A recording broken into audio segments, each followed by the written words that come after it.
I'm Nancy Showalter, and you're listening to Spirituality for the Politically Incorrect podcast.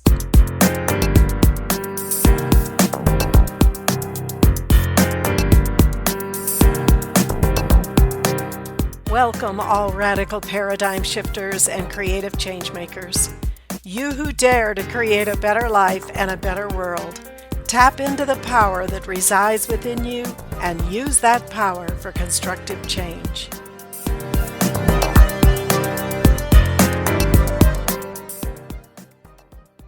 Hello and welcome to today's episode, where we are going to explore a transformative movement that's capturing hearts worldwide. The shift towards minimalist living, digital detoxing, and the allure of tiny homes. As our lives become increasingly digital and fast-paced, many are seeking solace in simplicity, nature, and intentional living.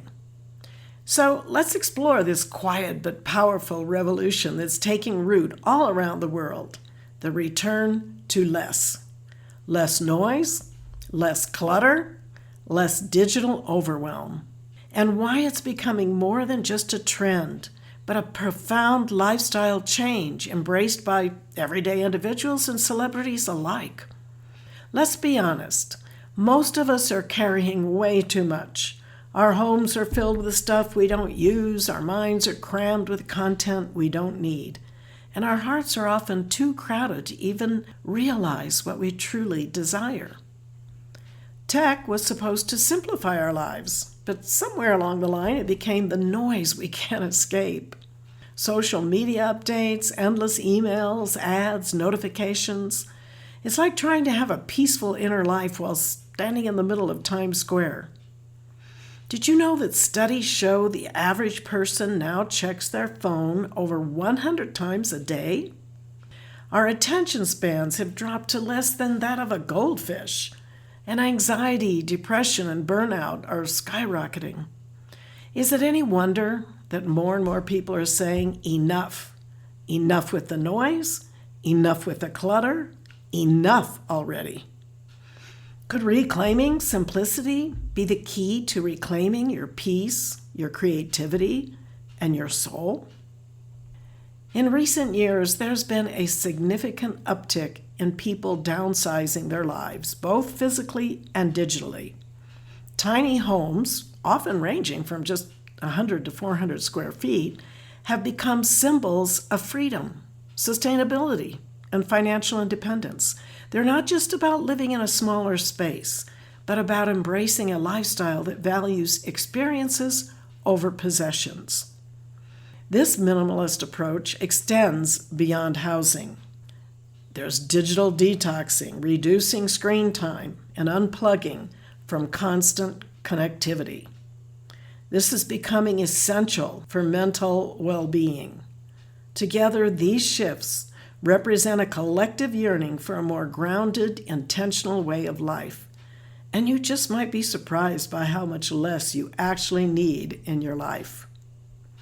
This movement isn't limited to the general public. Several celebrities have made headlines recently for stepping away from the limelight to embrace simpler rural lifestyles.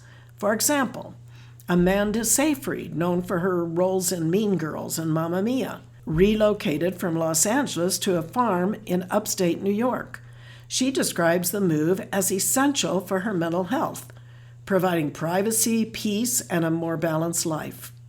Her farm is home to horses, goats, chickens, and other animals, offering her children hands-on experiences with nature and responsibility. Tom Green, the comedian known for his offbeat humor and MTV antics of the Y2K era, has left behind his Hollywood lifestyle after 20 years to embrace a quieter, rural existence on a 150-acre farm in Ontario, Canada. The 53-year-old now lives among chickens, a donkey, and a 1,500-pound mule named Fanny, finding solace in the simplicity of farm life and the proximity to his family. Another example, Adrienne Curry, winner of America's Next Top Model Season 1, left Hollywood to pursue a, quote, normal rural life in Whitefish, Montana. She now runs her own lifestyle blog from her remote location, embracing a quieter, more grounded existence. These stories highlight a shared desire among individuals, regardless of fame, to reconnect with nature, prioritize mental health, and live more intentionally. I have a story also. 17 years ago, my husband and I decided to set up a home in Ecuador where we spend much of our time during the year. It's definitely minimalist living in beautiful nature and peaceful living. And yet, we find after all these years of traveling back and forth, we have accumulated way too much in our Ecuador home. So we too are feeling the need to reduce the amount of things we have accumulated. The appeal of minimalist living and digital detoxing lies in the freedom and clarity they offer. By reducing physical and digital clutter, individuals often find increased creativity, improved mental health, and a deeper connection to their surroundings. Now, you certainly don't have to live in a tiny home, but if you're inspired to embark on this journey, here are a few ways you can begin. First, start small. Begin by decluttering a single room or reducing screen time during meals. Embrace nature. Spend time outdoors, even if it's just a daily walk in a local park. Consider downsizing. Reflect on your living space and whether a smaller, more efficient home could meet your needs. Set digital boundaries. Set specific times to check emails or social media, allowing for uninterrupted work and personal time. Remember, the goal isn't perfection, but progress towards a life that aligns with your values and brings you peace. So I want to leave you with this thought today.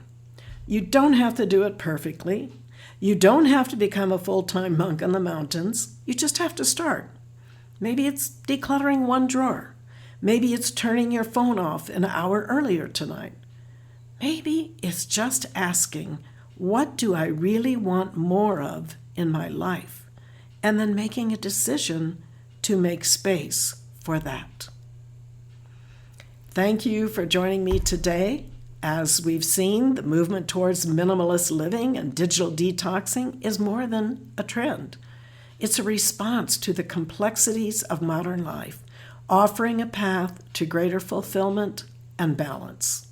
If this episode sparked something inside you, I'd love to hear about it. Share it with a friend who's craving more simplicity too, and leave a review or send me a message about how you're creating more space for your soul in this busy world. Until next time, stay grounded, stay spacious, and stay true to what matters most. Thank you for being with me today, and if you enjoyed this episode, please subscribe, download, and comment. I'd love to hear from you, and your support is much appreciated.